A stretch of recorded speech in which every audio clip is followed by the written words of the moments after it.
Year lobbying కోసం అంటే సాగిపోయిన చెవి రంధ్రాలని పర్మనెంట్గా క్లోజ్ చేసుకోవడం కోసం రోజు నాకు చాలా కాల్స్ వస్తున్నాయండి. అందులో 150 కాల్స్ వరకు నేను స్కిప్ చేసేస్తున్నా, అంటే వర్క్ మీద పడి లిఫ్ట్ చేయలేకపోతున్నాను.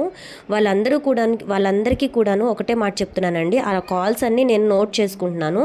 నేను ఫ్రీ టైంలో మళ్ళీ కాల్ చేస్తానండి. ఒకవేళ మీకు అర్జెంటు మాకు ఇప్పుడే సర్వీస్ కావాలి అనుకుంటే కనుక ఖచ్చితంగా నాకు వాట్సాప్ చేయండి. వాట్సాప్కి అయితే వెంటనే రిప్లై ఇస్తాను. ఒక 10 నిమిషాలు అటు ఇటైనా సరే నేను రిప్లై ఇస్తానన్నమాట. నేను చెప్పాను కదండి నేను హైదరాబాద్ వస్తున్నానని చెప్పి, చాలా మందికి ప్లేస్ డౌట్గా ఉందన్నమాట. నేను హైదరాబాద్లో కూకట్పల్లి ఏరియాకి అయితే వస్తున్నానండి. ఇంకా మీకు డీటెయిల్స్ ఏమన్నా కావాలంటే పైన నెంబర్ ఇస్తున్నాను, ఆ నెంబర్కి కాల్ చేయండి. చెప్పాను కదా, కాల్ లిఫ్ట్ చేయకపోయినా కనీసం నాకు వాట్సాప్ కూడా అదే నెంబర్ అనమాట. వాట్సాప్లో నాకు మెసేజ్ పెడితే గనక ఖచ్చితంగా రిప్లై ఇస్తానండి. అలాగే ఈరోజు మంగళగిరి, తాడేపల్లి, గుంటూరు అయితే వస్తున్నానండి. మీలో ఎవరికన్నా సర్వీస్ కావాలంటే గనక కాల్ చేయండి. ఓకేనా? Bye bye.